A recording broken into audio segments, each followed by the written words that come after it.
TFL EV is brought to you by Flow Charger, maker of reliable, high-quality charging stations for your electric vehicle. Hey everybody, welcome to beautiful Chattanooga, Tennessee, where Volkswagen has flown me out to check out this, the Volkswagen ID.4. And you're probably thinking, Tommy, I've seen the ID.4. Well, you haven't seen this one because this is the new 2023 model made right here in Chattanooga, Tennessee, the USA-produced ID.4, and more specifically, the entry-level model. This is really exciting for me because I am a big advocate for more affordable EVs. Of course, electric cars are one of my biggest passions, and there's a ton of them on the market now, but very few affordable ones. Well, Volkswagen is trying to bring down the entry price on the ID.4 with this model. So this is a new 62 kilowatt hour unit. It's got the smaller battery of the two available, and this is the one built right here in Tennessee. So we're going to take a look at the build quality, take a look at some of the features you get on the entry-level ID.4, and see if it's, you know, a car you could live with, or if it is too base, if it's too much of what I would call a bean can. So let's talk about this vehicle. Now, this is a rear-wheel drive model with, as I mentioned, a 62 kilowatt hour battery with cells provided by SKI.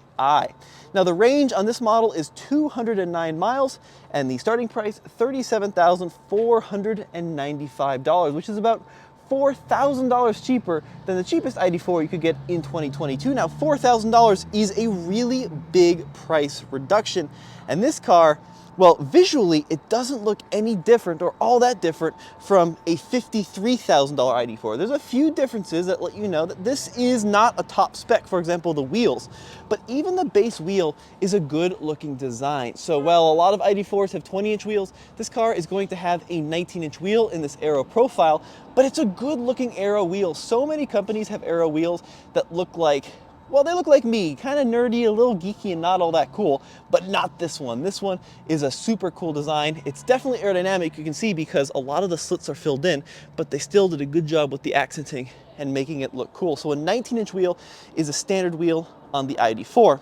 Now, there's been a bunch of changes for every ID.4 as they move production to the States. So some of the big changes to tell a US-made one from a German-made one, this lower front grille is this gloss black plastic, whereas in the 2022 model, it was kind of a flat black.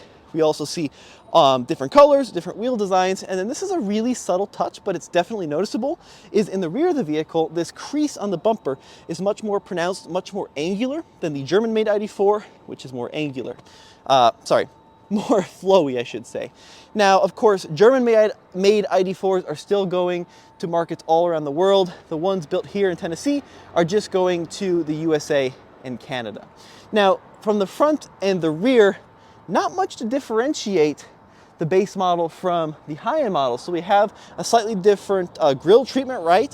On some of the higher-end trims, you can get the illuminated Volkswagen badge, maybe a slightly different headlight design, but apart from that, this is still a premium-looking model, even though the base price is some $15,000 less than the one we were driving today.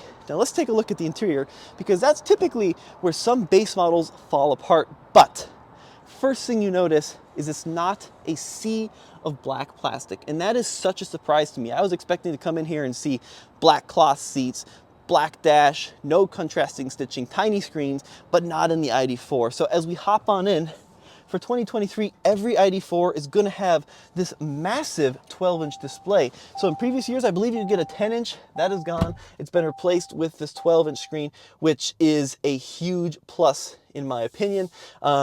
Now, it isn't my favorite infotainment system. I've talked at length about, you know, some of the challenges Volkswagen has faced in implementing their infotainment system. They have made some changes for 2023, and I think if I lived with this car, I could get used to some of the we'll call it eccentricities of the system, but it does have a bunch of cool features. First of all, the colors are fantastically bright. They just pop off the screen, and it's got kind of some fun stuff. So you have a classic climate control system with automatic climate control, actually dual zone automatic climate control, but then there's also a smart climate page where you have options, little shortcuts to, for example, clear your view out the windshield, warm your feet, cool your feet. You can warm your hands, that kind of thing. There's also an air care page where if we click it, it's going to do its best to, purify the air inside the cabin. Kind of a fun little feature there. Now everything is basically touch slider, so the volume controls touch slider. It's my big complaint. On the steering wheel, you don't have a knob for adjusting the volume. Push up and down on these buttons. That is my biggest complaint with the ID.4 in general. But it's gotten better. We also have new parking screens, new parking menus. Let me go to that. Let's see, there you go. So you can exit spaces, enter spaces using the park screen. We also have different drive modes: Eco, Comfort, Sport, and Custom. This is a rear-wheel drive ID.4, so we don't have the terrain mode, don't have the off-road mode. 2023 models have a redesigned central binnacle here with bigger, larger, and charge cup holders, which is really nice. We've got our wireless charger back here with our USB-C ports. And then if we open up the center console, pretty deep actually, a little bit too much piano black for my liking, but that is what it is. And then the digital display here is very customizable. You can use these buttons to cycle through different things like your nav screen, your driver assistance, that kind of thing. Headlight controls over here, and then ID.4 still has the very controversial system for rolling down the rear windows, where if you push the fronts, well, that's how you'll roll on the fronts, and then you roll down the rears. You have to toggle through rear before you can do that. The issue is, of course, you go through a drive-through, you forget rear selected. All right, I'll have a number one. Or maybe my dog in the rear will. It's a little bit of a frustration. But I love the seats in this model. I think they're absolutely fantastic. I also love that you can start the vehicle by just having your key in the pocket. You don't need to push the start button. You can if you want, but you can just get in, push the brake, and off you go. But these two-tone seats are great. Cloth insert with vinyl bolsters. Manual seats, doesn't have the massage, but that's okay. I actually think the ID.4 seats are really pretty good. This one does not have the full glass roof either. Once again, not a big deal in my opinion. And I like how they have this little ID ingrained into the back of the seat. Now these door handles, still has the electronic door handles, which the ID.4 has become infamous for. The rear seat room is fantastic, even at my driving position about 6 foot tall. Look at the space, it's huge. Headroom is pretty good. It's a little compromised if I lean back, but pretty good headroom. We got two USB-C outlets back here. We do not have the 3-zone climate, which is now available in 2023. We do, however, have that little pocket in the back of the seat for your phone. I think that's really quite nice. Oh, someone set up an alarm. Now, as we hop toward the back of the vehicle, ID.4 badging in white looks really good. There's an optional on the ID.4 for 2023 illuminated rear badge, which comes in every trim except for the base model. Now, this one does not have the power tailgate, which is perfectly fine for me, but it has a ton of space in the back with, of course, the folding seats. And if we lift up the rear hatch here too, you also have a really deep storage bin, which is a very nice touch.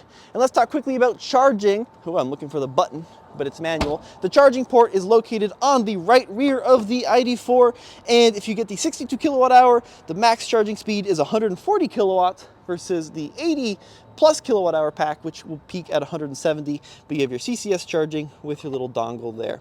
But overall, I think Volkswagen has done a good job with this new basic entry-level ID.4 in not making it feel like a bean can. So even though it is more affordable than a lot of the trims, it offers a nice interior, big screens as standard, and pretty decent performance. This is the rear-wheel drive one with 201 horsepower. And the other thing too is if you're an enthusiast, if you want the most fun to drive, we'll say ID.4, this is probably going to be the car for you because it has a 200-pound weight advantage over the larger battery ID.4 or thereabouts because of the new battery pack, which of course lies underneath the vehicle.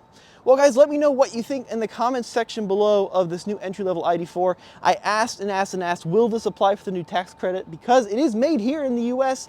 Volkswagen is still working on all the logistics about where the battery chemistry comes from and all the minerals, but we'll have more information on that soon. But as always, this has been Tommy with TFL EV. We'll see you right here on the next EV video. Thank you so much for watching. This one was a ton of fun.